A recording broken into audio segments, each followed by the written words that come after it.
बहुत ही उम्दा कहानी है और इस पे राज कपूर ने फिर बाद में चलकर तीसरी कसम नाम से एक फिल्म भी बनाई थी। ये किताब आपकी रूह पर जख्म छोड़ने वाली किताब है। ये हिंदी साहित्य की पहली नई कहानी है।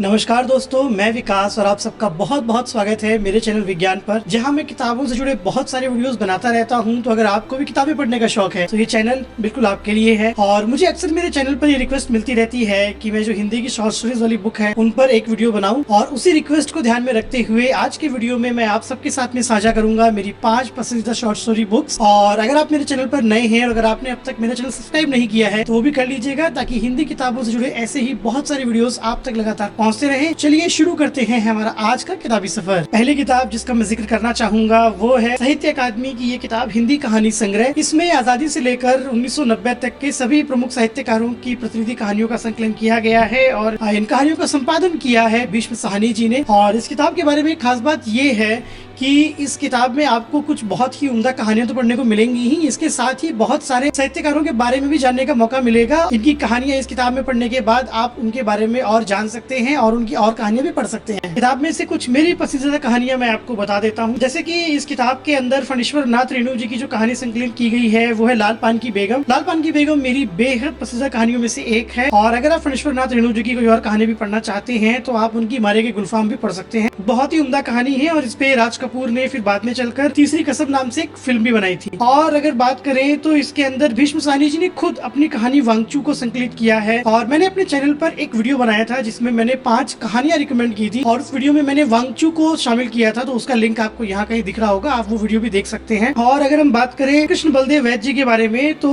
भीष्म साहनी जी ने उनकी जो कहानी है मेरा दुश्मन, उसको इस किताब में जगह दी है। मेरा दुश्मन भी बहुत अच्छी कहानी है और मैंने एक शॉर्ट वीडियो बनाया हुआ है मेरे चैनल पर इस कहानी के ऊपर, तो आप वो वीडियो भी देख सकते हैं। और उसके बाद में मन्नू भंडारी जी की कहानी है त्रिशंकु। उनकी इस कहानी को भीष्म साहनी जी ने जगह दी है। त्रिशंकु भी बहुत अच्छी कहानी है। और उषा प्रेमवदा जी की जो कहानी है वापसी, उसको इस किताब में जगह दी गई है। वापसी बहुत उम्दा कहानी है, आप अगर एक बार पढ़ लोगे तो अक्सर आप उस कहानी के बारे में सोचोगे, तो बहुत अच्छी कहानी है। और निर्मल वर्मा जी की जो कहानी है परिंदे, उसको इसके अंदर जगह दी गई है। परिंदे से जुड़े मैं आपको एक और खास बात बताता हूँ कि जो मशहूर हिंदी साहित्य के आलोचक है नामवर सिंह जी, उनका ये मानना है कि ये जो कहानी है परिंदे, ये हिंदी साहित्य की पहली नई कहानी है। और भी बहुत सारी अच्छी अच्छी कहानियां हैं। तो मेरा आप सबसे ये आग्रह रहेगा कि अगर आप हिंदी की शॉर्ट स्टोरीज पढ़ना स्टार्ट कर रहे हैं तो ये किताब सबसे अच्छी जगह है उस शुरुआत को करने के लिए। मेरी तरफ से ये किताब आप सभी को हाईली रिकमेंडेड है। दूसरी किताब जिसका मैं जिक्र करना चाहूंगा वो है निर्मल वर्मा जी की कौवे और काला पानी। अगर आपने मेरे चैनल पर मेरे कुछ और वीडियोस देखे होंगे तो आपको शायद मालूम होगा कि निर्मल वर्मा जी मेरे पसंदीदा लेखक हैं और मैं उनके जीवन पर भी एक वीडियो बना चुका हूँ। और उनकी किताब है वे दिन, उसके ऊपर भी मैं बहुत विस्तार से एक वीडियो बना चुका हूँ। और अगर आप वो वीडियो देखना चाहते हो तो यहाँ पर कहीं आपको लिंक दिख रहा होगा, आप उस पर क्लिक करके वो वीडियो देख सकते हैं। और इस किताब का मैंने चयन इसलिए किया है क्योंकि इसके अंदर जो भी 7 कहानियां संकलित हैं वो सभी कहानियां मेरी फेवरेट हैं। इस किताब के लिए सन 1984 में निर्मल वर्मा जी को साहित्य कला अकादमी की तरफ से अवार्ड भी मिला था और वो पहले ऐसे लेखक थे जिनको शॉर्ट स्टोरीज के लिए अवार्ड मिला था। और अब बात करते हैं इस किताब के बारे में। इस किताब की जो शीर्षक कहानी है कौवे और काला पानी, वो अपने आप में बहुत उम्दा कहानी है। और जब आप वो कहानी पढ़ोगे तब आपको समझ में आ ही जाएगा कि वो कहानी क्यों इतनी चर्चित कहानी है और क्यों वो इस किताब का शीर्षक भी है। इस किताब में एक और कहानी है धूप का एक टुकड़ा। ये अपने आप में बहुत सुंदर और बहुत अलग कहानी है क्योंकि इस पूरी कहानी में सिर्फ एक औरत ही बोलती रहती है। और जब आप इस कहानी को पढ़ोगे तो आपको बहुत मजा तो आएगा ही, मगर साथ में आपको ये भी एहसास होगा कि यार ऐसी कहानी मैंने पहले कभी नहीं पढ़ी। इस किताब में एक और कहानी है एक दिन का मेहमान, और ये कहानी भी अपने आप में बहुत उम्दा कहानी है और ये इग्नू के MA के सिलेबस का हिस्सा है। ये कहानी भी आप पढ़ सकते हैं, बहुत हाईली रिकमेंडेड है। इसके साथ में एक और कहानी है जो मेरी फेवरेट है, जो शायद निर्मल वर्मा की जितनी भी कहानियां हैं उनमें मेरी सबसे फेवरेट है। उसका नाम है दूसरी दुनिया। ये कहानी एक बेरोजगार नौजवान और एक बहुत छोटी सी लड़की की दोस्ती की कहानी है। वो बेरोजगार युवक लाइब्रेरी में बैठा बैठा लाइब्रेरी की खिड़की से अक्सर पार्क में अकेली खेलती हुई उस छोटी सी बच्ची को देखा करता था और सोचा करता था कि यार ये कौन से खेल होते हैं जो बच्चे अकेले खेलते हैं। फिर एक दिन इत्तेफाकन वो पार्क में सैर कर रहा होता है और उस बच्ची से मिलता है, फिर उनकी दोस्ती होती है और बस इनकी दोस्ती की कहानी है। निर्मल वर्मा जी की अन्य कहानियों की तरह ये भी एक उदास कहानी है, लेकिन ये एक सुस्त कहानी है, मीठी कहानी है और बहुत अच्छी कहानी है। और ये कहानी पढ़ने के बाद आप अक्सर इस कहानी के बारे में सोचोगे, और मैं ये कहानी कम से कम 5 बार तो पढ़ चुका हूँ और मुझे भी कहानी बहुत प्रिय है। तो अगर आप निर्मल वर्मा जी की कुछ कहानियां पढ़ने की सोच रहे हैं तो ये किताब बिल्कुल सही जगह है उस शुरुआत को करने के लिए। अगली किताब है सुषमा गुप्ता जी की तुम्हारी पीठ पर लिखा मेरा नाम। ये प्रेम के विभिन्न स्वरूपों और प्रेम में पड़ी लड़कियों की जो गति होती है उसके ऊपर आधारित है। कुछ बातें जो मैं इस किताब के बारे में कहना चाहूंगा और इसमें जो कहानी है उसके बारे में कहना चाहूंगा। पहली चीज तो ये कि हमने बहुत ऐसी कहानियां पढ़ी हैं कि जिसमें प्रेम में पड़े हुए आदमी और जो प्यार में धोखा खाए जो आशिक होते हैं, हमने उनकी कहानियां पढ़ी हैं, उनकी शायरी पढ़ी है। और एक सवाल हमेशा मन में रहता था कि प्रेम में धोखा खाई या प्रेम में पड़ी लड़कियां अगर लिखे तो वो कैसा लिखेंगी। ये किताब उस सवाल का जवाब है। दूसरा, मुझे इस किताब की कहानियां परवीन शाकिर जी की शायरी के जैसी लगी, जिनमें कहीं गुस्सा है तो कहीं उदासी, कहीं आत्मग्लानि, कहीं छद्म, कहीं बदले की भावना और तो कहीं सामने वाले को मिटा डालने की जिद। इस किताब को पढ़ते हुए ऐसा लगता है कि ये किसी ऐसे इंसान ने लिखी है जिसने प्रेम के सारे मौसम देखे हैं और जिसका दृष्टिकोण बहुत परिपक्व है और कोई भी कहानी कहीं भी किसी ढर्रे पर फिट नहीं बैठती। इस किताब का नाम पढ़कर हो सकता है कि आपको कहीं ये भ्रम हो जाए कि ये बहुत ही हल्की फुल्की और बहुत रोमांटिक किताब होने वाली है, मगर ऐसा बिल्कुल भी नहीं है। ये किताब आपकी रूह पर जख्म छोड़ने वाली किताब है। और किताब की सबसे बड़ी खूबी है इसकी लेखन शैली। किताब पढ़ते वक्त कभी आपको लगता है कि आप कोई वाक्य पढ़ रहे हो और फिर अगले ही पल आपको लगता है कि नहीं, मैं तो शायद कोई शायरी पढ़ रहा हूँ, और फिर लगता है कि नहीं, ये तो कोई कविता है। और ये अच्छी भी बात है कि इन्होंने जो अपनी भाषा है, जो अपनी लेखन शैली है, इसको किसी सीमा में नहीं बांधा। इन्हें जहाँ जो शब्द अच्छा लगा वहाँ इन्होंने इसका इस्तेमाल किया है। जैसे कहीं हिंदी के शब्द हैं तो कहीं उर्दू के शब्द और कहीं अंग्रेजी के शब्दों का इस्तेमाल किया गया है। और ये इनकी पहली किताब थी और शायद इसी वजह से इनकी लेखन शैली में ये ताजगी भी है कि एक जो लेखक होने का जो बैगेज होता है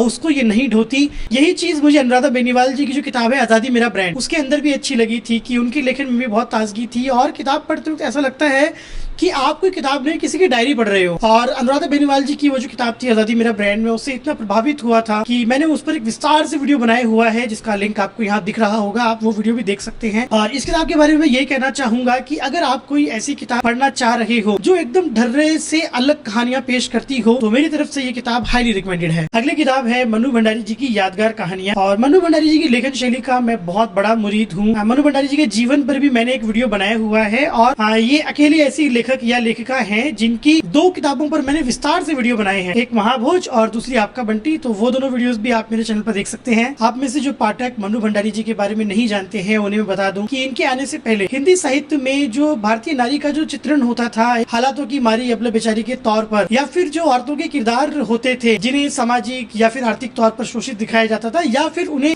सीता या सावित्री बनाकर देवी की तरह दिखाया जाता था, उनकी ये जो इमेज थी इसको ध्वस्त किया मनु भंडारी जी ने। और इनके जो किरदार होते हैं वो बहुत सामान्य किरदार होते हैं। वो कामकाजी महिलाएं होती हैं जो बिल्कुल आर्थिक रूप से स्वतंत्र होती हैं और वो बिल्कुल ही अपने पुरुष सहयोगियों की तरह आर्थिक समानता और एक सामाजिक समानता की इच्छाएं रखती हैं। उनके बारे में एक और चीज जो खास है वो है इनकी सीधी सरल लेखन शैली। उनकी लेखन शैली में एक धारा है, एक प्रवाह है, एक लय है और वो बहुत कम भारी भरकम शब्दों का इस्तेमाल करती हैं। इसलिए उनका लिखा हुआ कुछ भी पढ़ने में एक अपनापन लगता है और हमेशा ऐसा लगता है कि ये कहानी अपनी किसी दीदी, मौसी, बुआ या फिर किसी दोस्त ने लिखी है। अब अगर बात करें इस किताब के बारे में तो मेरे पास मनु भंडारी जी की बहुत सारी किताबें हैं और इस वीडियो को बनाते समय मैं इस असमंजस में था कि मैं उनकी कौन सी किताब रिकमेंड करूं। तो ये किताब रिकमेंड करने के पीछे वजह ये है कि बहुत सारी ऐसी कहानियां जो मुझे बेहद पसंद है वो इस किताब का हिस्सा है, जैसे कि अकेली और यही सच है, स्त्री सुबोधनी, त्रिशंकु, सयानी बुआ। तो ये सब कहानियां मुझे बहुत प्रिय हैं और इसीलिए ये किताब मैं आपको रिकमेंड कर रहा हूँ। और अगर इनकी कहानी यही सच है की बात करें तो ये उनकी सबसे चर्चित कहानियों में से एक है, क्योंकि सन 1974 में बासु चटर्जी जी ने इस कहानी पर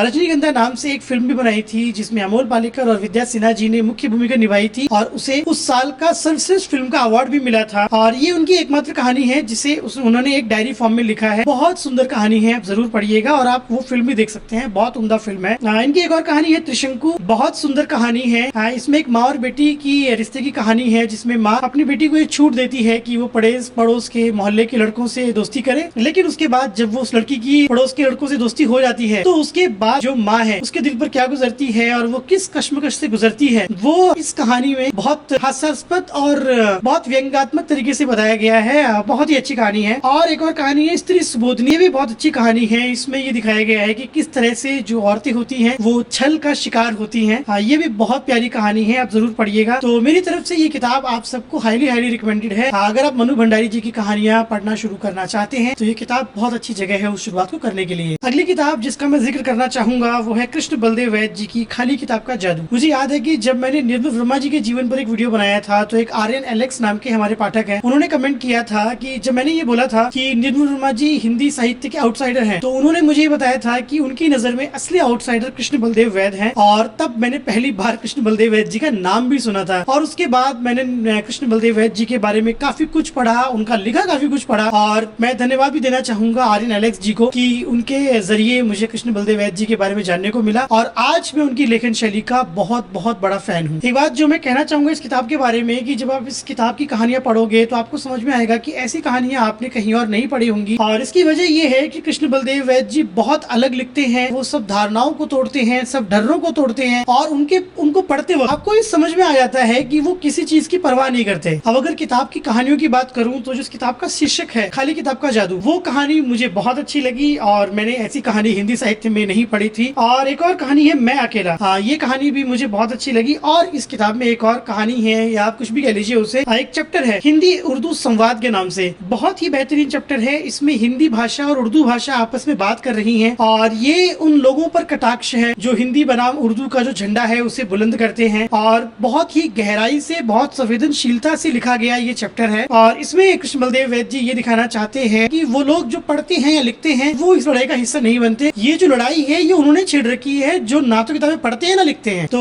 बहुत ही शानदार चैप्टर है वो। और मुझे ऐसा लगता है कि अगर आप भी पढ़ने और लिखने में यकीन करते हैं और पढ़ने और लिखने से प्यार करते हैं तो वो चैप्टर आपको बहुत अच्छा लगेगा। कृष्ण बलदेव वैद्य जी के बारे में एक और बहुत ही दिलचस्प बात मैं आप सब लोगों से साझा करना चाहूंगा। वो अपनी प्रारंभिक शिक्षा करने के बाद में फिर वो न्यूयॉर्क चले गए थे और वहाँ की जो स्टेट यूनिवर्सिटी है उसके अंदर वो अंग्रेजी के प्रोफेसर थे। और वहाँ पर एक दिन ऐसे ही पैनल डिस्कशन हो रहा था तो उसके अंदर वो बहुत अच्छी हिंदी में बातें कर रहे थे। तो एक महिला उनके पास में आई और वो बोले कि बलदेव जी कितना अच्छा आपका हिंदी का उच्चारण है, तो आप हिंदी में किताबें क्यों नहीं लिखते। तो कृष्ण बलदेव वैद्य जी ने उनसे पूछा कि आपने मेरी कोई किताब पढ़ी है। तो उन्होंने बोला कि नहीं मैंने पढ़ी तो नहीं है। तो उन्होंने बोला कि अगर आपने मेरी कोई किताब पढ़ी होती तो आपको समझ में आता कि मैं सिर्फ हिंदी में ही लिखता हूँ। और उन्होंने फिर साथ में ये भी बोला कि यही हिंदी साहित्य की विडंबना है कि वो लोग जो हिंदी साहित्य के विकास की बात करते हैं, जो हिंदी साहित्य को बढ़ावा देने की बात करते हैं, वो भी हिंदी साहित्य पढ़ते नहीं है। तो यही हिंदी साहित्य की विडंबना है। लेकिन हम लोग ऐसे नहीं है, हम 2 किताबें पढ़ रहे हैं। तो ये थी मेरी 5 किताबें और ये किताब भी आप सबको हाईली रिकमेंडेड है। और इन सभी किताबों को अगर आप खरीदना चाहते हैं तो उन सबके लिंक मैंने डिस्क्रिप्शन में दे दिए हैं। वो किताबें पढ़िएगा और मुझे बताइएगा कि ये किताबें आपको कैसी लगी। तो ये था मेरा आज का वीडियो और ये वीडियो आपको कैसा लगा मुझे कमेंट सेक्शन में जरूर बताइएगा। और अगर ये वीडियो आपको अच्छा लगा है तो मेरे वीडियो को लाइक कीजिएगा, मेरे चैनल को सब्सक्राइब कीजिएगा और मेरे चैनल के बारे में अपने यारों को, रिश्तेदारों को बताइएगा। और अगर आप किसी और टॉपिक पे चाहते हैं कि मैं वीडियो बनाऊं तो वो भी मुझे कमेंट करके बताइएगा। जल्दी मिलते हैं नई वीडियो के साथ में, तब तक अपना बेहद ख्याल रखिए, पढ़ते रहिए, आगे बढ़ते रहिए।